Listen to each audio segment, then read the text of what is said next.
இதுவரை அவருடைய 6 ஆண்டு காலத்தில் அவர் செயல்பட்ட விதம் இருக்கு. இவர் ராஜ்யசபா எம்பி பதவி காலம் 6 ஆண்டு காலம். அந்த 6 ஆண்டு காலத்தில் இவருடைய செயல்பாடுகளுடைய தரவுகளின் அடிப்படையில் இவங்க செயல்பாடுகளை ஓரளவுக்கு சதவீத அடிப்படையில் வைத்து பார்த்தா இவர் கிட்டத்தட்ட 30% கீழே தான் இருக்கார். 29% என்னமோ தான் இவருக்கு மதிப்பெண்கள் வழங்கப்பட்டதா சொல்லப்படுது.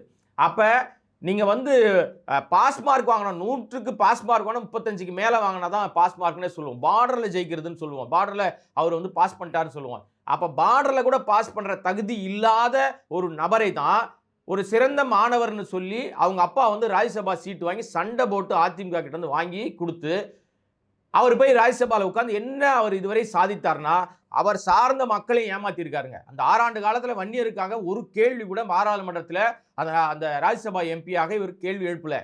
விசாரித்து பார்க்கும்போது தனிநபர் பில்லுன்னு சொல்லுவாங்க, தனிநபர் மசோதான்னு சொல்லுவாங்க. ஒரே ஒரு மசோதா கூட இவர் தாக்கல் பண்ணலன்னு அந்த செய்திகள் கேட்கும் போது அவ்வளவு வேதனையா இருக்கு. ராஜ்யசபா எம்பிக்கு இருக்கிற தகுதியும் அந்த அவர்களுக்கு இருக்கிற அந்த பலமும் அவங்க என்னவெல்லாம் செஞ்சிருக்காங்கன்னு சொல்றதும் கடைசி நாளில் தான் தெரிய வரும்.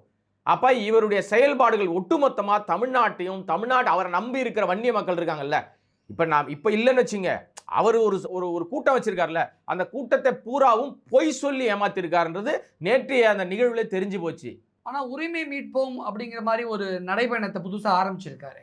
ஆமா, அவர் வந்து உரிமை மீட்போம், தலைமுறை காப்போம்லாம் ஆரம்பிக்கிறாருங்க. அப்ப நாடாளுமன்றத்துல தமிழ்நாட்டின் குரலா இல்லையா? தமிழ்நாட்டின் குரலா என்ன பேசினாரு? வரவே இல்லையே. என்ன இதுவரை ஒரு கேள்விக்கும் பெருசா அவர் பதில் சொல்லல. தமிழ்நாட்டினுடைய உரிமைக்காக தமிழ்நாட்டு உரிமை கூட பேச வேணாங்க, அது ஒரு ஓரமா வைங்க. இவங்களுக்கு என்னங்க தமிழ்நாடை பத்தி கவலை இருக்கு? மாற்றம் முன்னேற்றம்னு சொல்லுவாரு. அப்புறம் கடைசியில் மாற்றம் முன்னேற்றம் தெருவில் கொண்டாந்து விட்டுடுச்சு. தெருவில் விட்ட உடனே இவர் என்ன பண்ணிட்டாரு? அதை விட்டுட்டு அடுத்த கட்டத்துக்கு போயிட்டாரு.